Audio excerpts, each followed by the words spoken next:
Hello বন্ধুরা, তো আমি এরকম না ব্লগ বানাতে ভীষণ ভয় পাই। কেন জানো তো? তোমরা যদি কোনো রেসপন্স না করো, যদি লাইক বা কোনো ভিউজই না হয়, ওই জন্য। তো আজকে আমরা যাই হোক বেরিয়ে পড়েছি উলুবেড়িয়া কালীবাড়ি।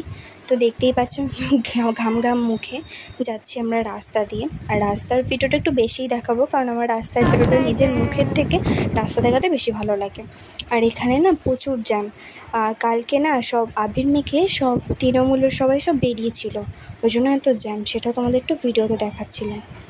আর আমাকে হেলমেট পরতে বললাম, হেলমেট পরতেই চায় না, খুব মাথা লাগে। তারপরে এই যে গঙ্গার পাড় চলে এসেছি, ভীষণ সুন্দর। আমরা ওখানে 1.5 ঘন্টা মতন কাটিয়েছি। তারপর ওখানেই একটা মন্দির আছে জানো, ওখানে আমরা এক বছর পুজোর সময় এসেছিলাম, দুর্গা পুজোর সময়। তখন আমি আর আশিস দুজনে মিলে এসেছিলাম পুজোর সময়।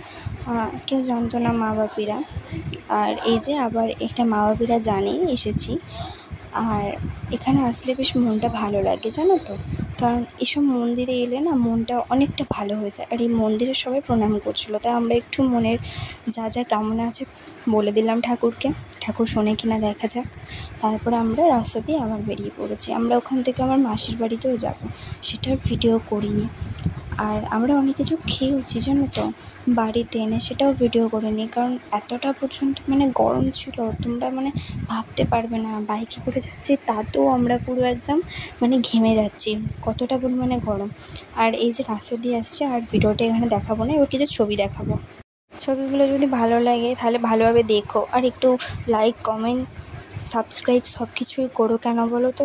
নতুন নতুন ভিডিও করছি, তো তোমরা যদি না পাশে থাকো তাহলে আর কিছু বলার নেই। তোমরা প্লিজ একটু পাশে থেকেও, একটু এগিয়ে নিয়ে চলো আমাকে, আমিও তোমাদের পাশে থাকবো। বাই, আজকে ভিডিওটা এই পর্যন্ত।